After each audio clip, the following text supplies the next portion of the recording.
Hare Krishna, dear friends. I wish you a happy new year, and I would like to read Srila Prabhupada's message that he has given on the 1st January, that when Hare Krishna movement has arrived in Great Britain, and then a gathering of people from London who were interested in the Krishna consciousness movement, they have been listening to the recorded message that Srila Prabhupada has sent to them. Ladies and gentlemen, please accept my greetings for the Happy New Year of 1969, and please accept the blessings of Sri Krishna, the Supreme Personality of Godhead, for your kindly participating in this happy meeting of Krishna consciousness. Lord Krishna appeared on earth 5,000 years ago and gave us the unique philosophy and religious principles of Krishna consciousness in the shape of the Bhagavad Gita. Unfortunately, in the course of time, because things change and deteriorate in the material world, people deteriorated and forgot the art of Krishna consciousness. Therefore, Lord Krishna again appeared as Sri Chaitanya Mahaprabhu at the end of the 15th century to revive the same Krishna conscious atmosphere in human society. Lord Chaitanya's special gift to the fallen souls of the present age of quarrel and disagreement is to induce people in general, religionists, philosophers, everyone, to take to the chanting of the holy name of Krishna. Lord Chaitanya informed us that the absolute Supreme Personality of Godhead can descend in transcendental sound, and that when we chant the Hare Krishna mantra offenselessly, we immediately contact Krishna in his internal energy. Thus, we immediately become purified from all the dirty things in our heart. Our conditioned life of material existence is due to dirty things in our heart. Originally, we are all Krishna-conscious living beings, but because of our long association with matter, we have been transmigrating from one form of body to another, suffering in the cycle of birth and death in various species of life, numbering 8,400,000. Every one of us, although originally a spiritual soul and therefore qualitatively one in constitution with the Supreme Lord Krishna, has identified with our material body. Thus, we are being subjected to various material pangs headed by birth, old age, disease, and death. The whole material civilization is a hard struggle against birth, old age, disease, and death. Against these perpetual problems, human society is struggling fruitlessly in many ways. Some people are making material attempts, and some are making partially spiritual attempts. The materialists are trying to solve the problems through scientific knowledge, education, philosophy, ethics, literature, and so on. The Salvationists are trying to solve the problems by putting forth various ways of discerning matter from spirit. And some people are trying to overcome birth and death through mystic yoga. But all these people, the materialists, the Salvationists, and the yogis, must know it for certain that in this age of Kali, the age of quarrel and dissension, there is no possibility of success without accepting the process of Krishna consciousness.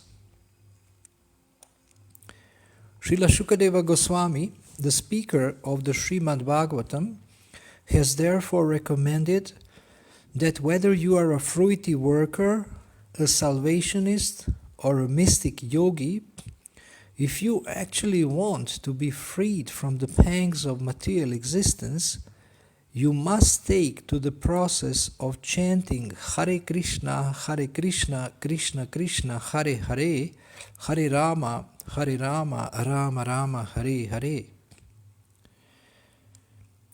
Krishna consciousness is the art of purifying our heart of the dust of material desires. As living entities, we have desire as a component part of our constitution.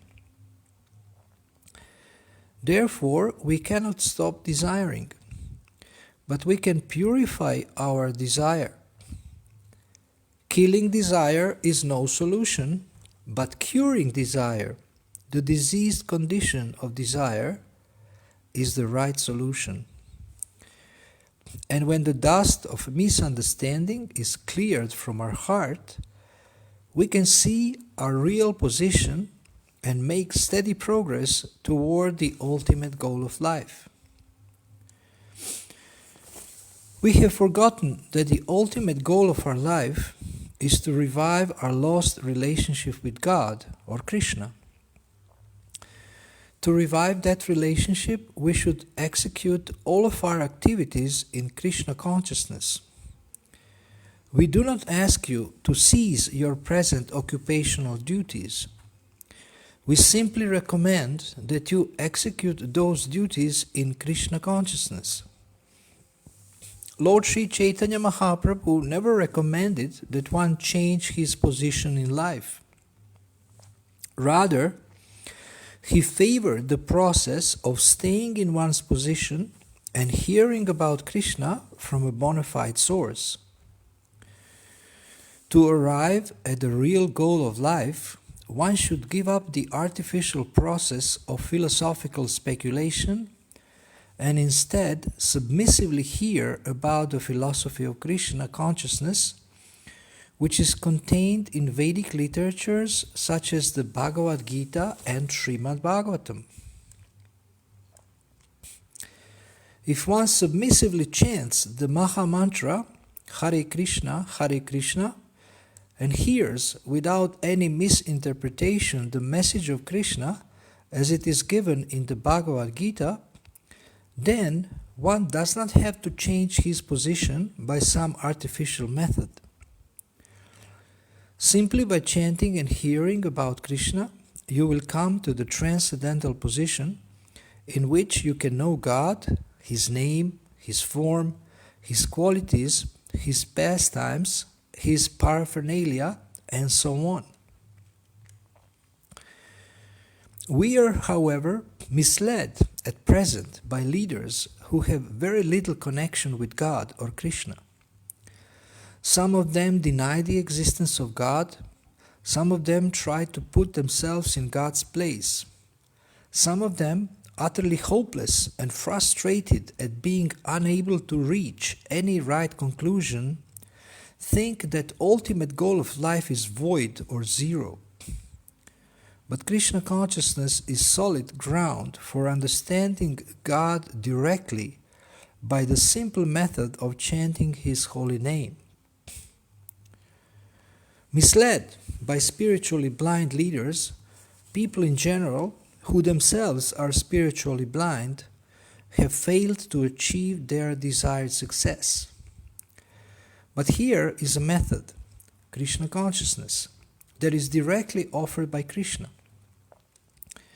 He plainly gave us His instructions 5,000 years ago in the Bhagavad Gita, and He confirmed them 500 years ago in the form of Lord Chaitanya.